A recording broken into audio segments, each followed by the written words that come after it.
How wonderful that you've decided to check out this video, which is about creating good foundations with the feet.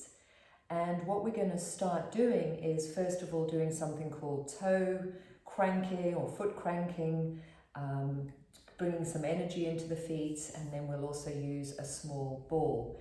Now, if you haven't got a ball, this is just a sort of a dog toy, and it's got a little bit of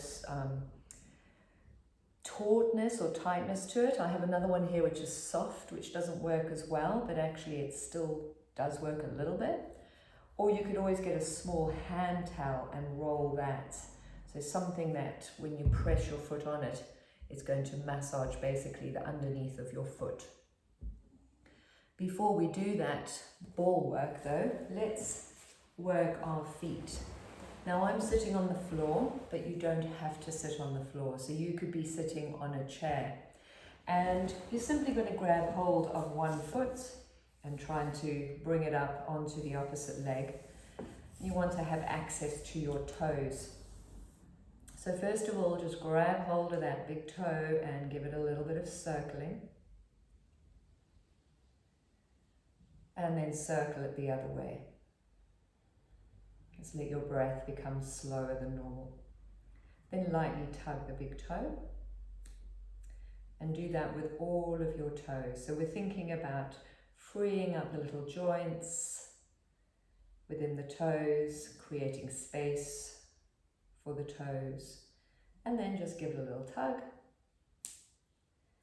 And keep going through the others. So about 3 or 4 little circles in each direction.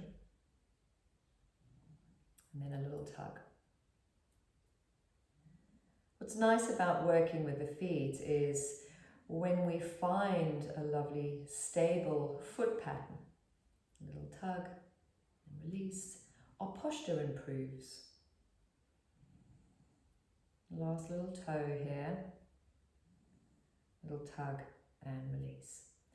Now this next bit, not everybody can do. So you're going to use the opposite hand to the foot. So this is my left foot, my right hand.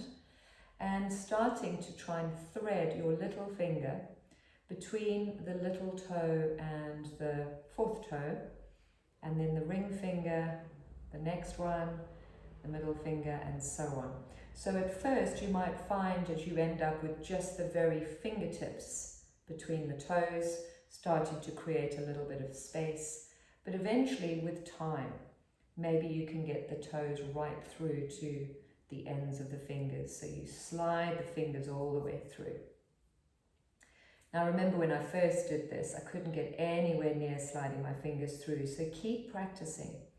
This is a very helpful practice if your feet feel really constricted in your shoes in the day, but also it's quite nice for helping to realign any early stage bunions. I've had a few clients who've managed to sort those out through doing this daily.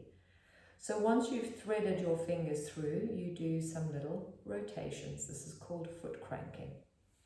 So we're bringing energy into the ankle as well as creating space through the toes. In standing, you grab your little ball or your slightly rolled up towel.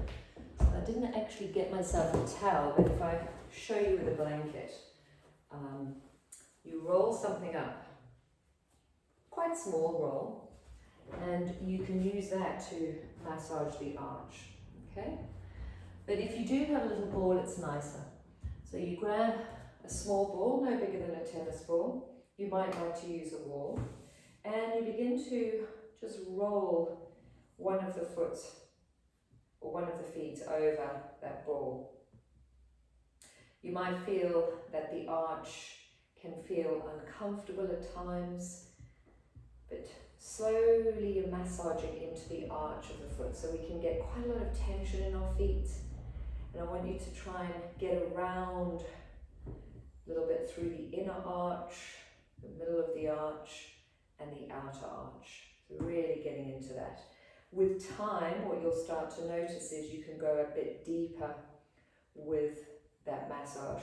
Now I do have a softer ball here, so if you have very stiff feet, get a soft ball that's almost can see it's squidgy, and that won't be quite as intense if you find that you have a lot of stiffness. So try now the other foot, just massaging. So I can feel with a more squidgy one, it's more of a case of standing and getting a little bit of pressure and then releasing. Whereas